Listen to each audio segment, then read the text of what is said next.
राम राम, आदाब, सत श्री अकाल, जय भीम, जय जोहार। मैं लोकेश कुमार, आप देख रहे हैं द लाल समाचार। आज का जो चर्चा है वो एक जो देश में सबसे ज़रूरी मुद्दा शिक्षा, स्वास्थ्य, रोज़गार की शुरुआत भी जहाँ से होती है वो होती है शिक्षा, और शिक्षा की शुरुआत भी जहाँ से होती है वो होती है स्कूली शिक्षा। बच्चे नर्सरी में जब पढ़ते हैं, नर्सरी में पढ़ने के बाद फिर कॉलेज तक जाकर अपना व्यवसाय स्थापित करते हैं। तो हम इसी चीज़ को लेके आज एक विद्यालय है, मैं बताना चाहूँगा आपको, संस्कृति पब्लिक स्कूल, जो कि कैथून में है, उनके निदेशक के पास आए हैं। कुछ जिस तरह से आपका स्कूल है संस्कृति पब्लिक स्कूल, आपका पहले तो परिचय बता दीजिए आप। मेरा नाम अभिनव शर्मा है जी। और मैंने ग्रेजुएशन के बाद MBA किया। MBA के बाद में विद्यालय की स्थापना हुई हमारी 2007 की। उसके बाद से पहले मेरे पिताजी इसे संभाल रहे थे, उसके बाद मैं संभाल रहा हूँ। कोरोना के बाद से हमने कुछ इसमें अमूलचूल परिवर्तन करे हैं विद्यालय में।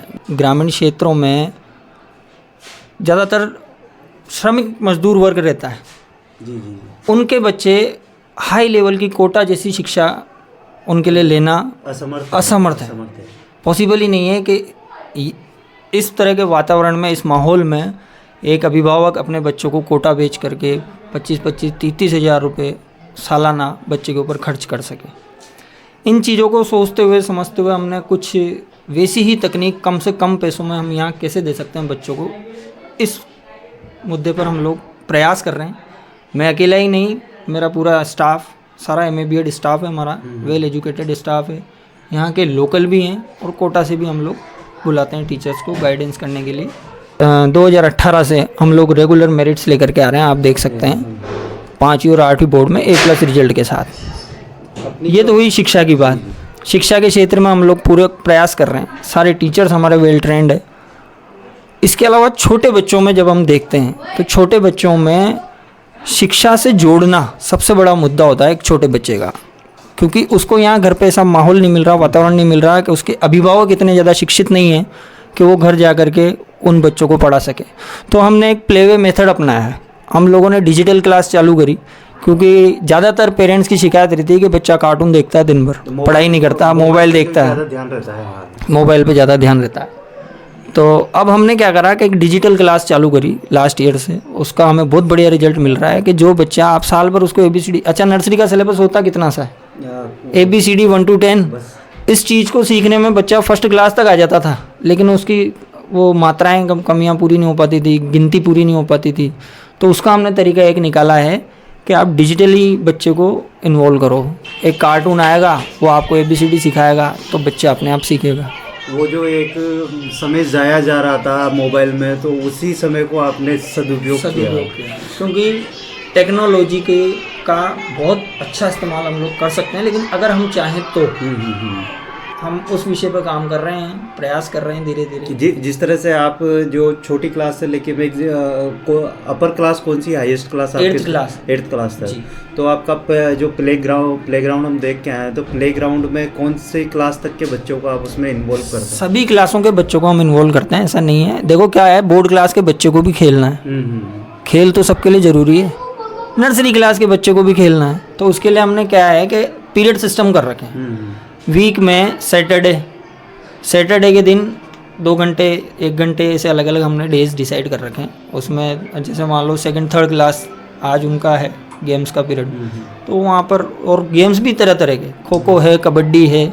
अभी हमारा रिसेंटली हमारी पूर्व छात्रा है, उसने कबड्डी चैम्पियनशिप में सिल्वर मेडल प्राप्त किया है कोटा जिले से, जिला स्तरीय। ये तो बहुत खुशी की बात है कि यहाँ से जो पूर्व छात्रा है यहाँ से जाने के बाद भी। और वो बालिका, उसके पिताजी हमारे एनुअल फंक्शन में पधारे हैं। अभी थोड़े दिन पहले एनुअल फंक्शन था हमारा, उसमें पधारे। उन्होंने विद्यालय का आभार प्रकट करा कि आपने उसको खेल के में आगे बढ़ाया बच्चों को। आज जिस तरह से आपके यहाँ जो कार्यक्रम हुआ है, ये होली के पहले हुआ है, इस पे क्या कहना चाहते हैं आप? बेसिकली क्या है, होली मिलन समारोह होता है हमारा ज़्यादातर सब जगह, बाद में होता है।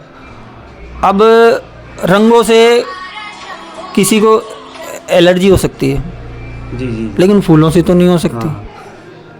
तो हम लोग क्या है कि कुछ ना कुछ परिवर्तन करते रहते हैं। एक जो सांप्रदायिकता का जो टैग लगा रखा है अभी जैसे, तो उसको आप कहना चाहते हो कि देश में भाईचारा ज़्यादा बस जरूरी भाईचारा ज़्यादा ज़रूरी है। और देखो मेरे बहुत से मित्र हैं जो होली नहीं खेलते, है। लेकिन जब मैं उनके पास जाता हूँ होली के दिन या वो बाद में मिलने आते हैं, हम एक दूसरे पर फूल फेंकते हैं।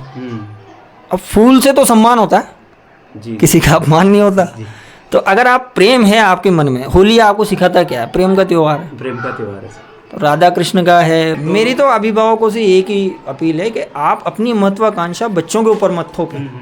आप चाहते हो डॉक्टर बनाना बच्चे को, लेकिन अगर उसके अंदर एक अच्छा पेंटर बनने के गुण हैं तो आप उसको आगे बढ़ाओ ना। स्किल डेवलप में काम करें हम लोग। अगर किसी बच्चे के अंदर, मान लो आप चाहते हो इंजीनियर बने, लेकिन उसका विज्ञान में इतनी बढ़िया पकड़ है और वो डॉक्टर बनना चाहता है, उसका इंटरेस्ट है, तो फिर आप डॉक्टर बनाओ ना उसे। कोई बॉक्सर बनना चाहता है तो उसे बॉक्सर बनाओ, कोई डांसर है तो उसे डांसर बनाओ। लेकिन ये नहीं कहता मैं कि भाई शिक्षा ही मत दो, शिक्षा जरूरी है। क्योंकि संस्कृति पब्लिक स्कूल अभिनव शर्मा निदेशक, इनका कहना है कि शिक्षा जो है आज के क्षेत्र में, अगर आप उसको उस तरह से ले रहे हैं कि शिक्षा पाने के बाद हम सरकारी नौकरी करेंगे और जीवन काट लेंगे, तो ये बिल्कुल गलत है। आप एजुकेशन को इस तरह लें कि एजुकेशन भी आगे जाके आपको जो जीवन जीने में जो आवश्यक चीज़ें होती है जो अपने व्यवहार में उतारे, तो वो ज़्यादा एजुकेशन का महत्व वहाँ जाके कोई सार्थक मतलब निकल पाता है। एजुकेशन के ऊपर इन्होंने बोली है, वो मुझे लगता है कि 1,00,000% सही है, और इसी तरह से एजुकेशन के महत्व को अपने को समझना चाहिए। नमस्कार, आप देखते रहिए दलाल समाचार।